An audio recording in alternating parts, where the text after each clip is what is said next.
Jutaan warga Nusa Tenggara Barat hari ini berdatangan ke sejumlah tempat pemungutan suara untuk menyalurkan hak suara kepada 4 pasangan cagup-cawagup untuk masa jabatan periode 2013-2018.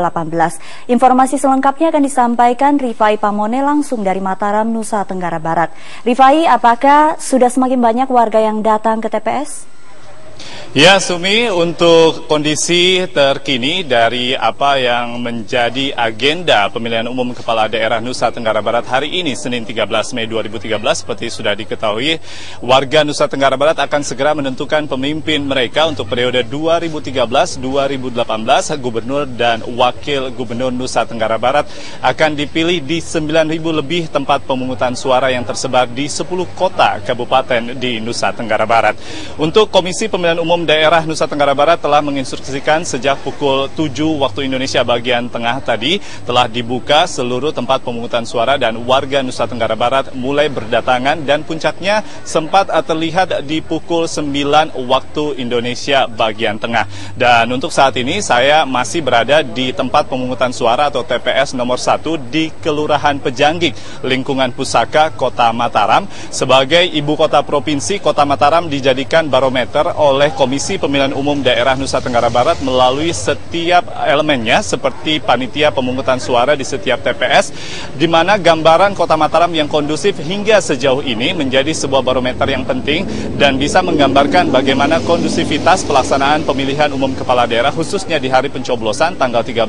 Mei 2013 di setiap TPS yang tersebar di 10 kota kabupaten di Nusa Tenggara Barat. Intinya tersebar di 2 pulau terbesar di Provinsi Nusa Tenggara Barat, yaitu di Pulau Lombok dan juga di Pulau Sumbawa. Untuk gambaran di tempat pemungutan suara nomor 1 ini, seperti yang sudah kami sempat sampaikan di informasi sebelumnya, bahwa akan dijadikan sebagai tempat untuk mencoblos oleh calon gubernur nomor urut 1 yang juga merupakan calon gubernur incumbent,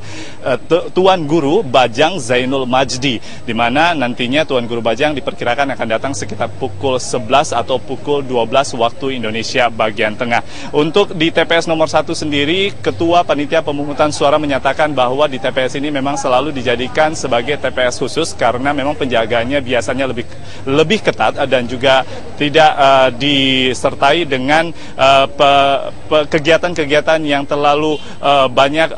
mendatangkan warga. Namun teman-teman rekan atau media massa selalu mendatangi TPS ini di setiap pelaksanaan pemilihan umum karena memang setiap gubernur yang hadir atau yang memimpin Nusa Tenggara Barat yang merupakan gubernur dan memimpin tinggal di daerah ini dan pendopo atau rumah dinas berada di Kelurahan Pejanggik, sehingga TPS ini selalu dipenuhi setiap pelaksanaan pemilihan umum.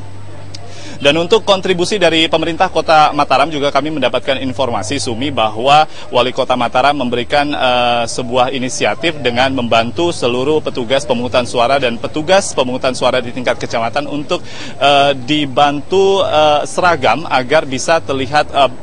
bersama-sama melaksanakan pemilihan umum kepala daerah dan juga bersama-sama dengan seluruh warga untuk menyukseskan kelengkapan tahapan pemilihan umum kepala daerah untuk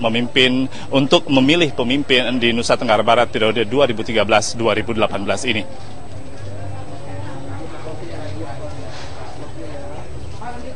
Ya, kami juga terus mengupdate informasi. Nantinya kami telah menempatkan beberapa tim liputan Metro TV di beberapa lokasi di Kota Mataram dan juga di Pulau Sumbawa untuk memantau bagaimana calon gubernur dan calon wakil gubernur yang lainnya melakukan pencoblosan. Demikian, Sumi, sementara dari Mataram, Nusa Tenggara Barat, kembali ke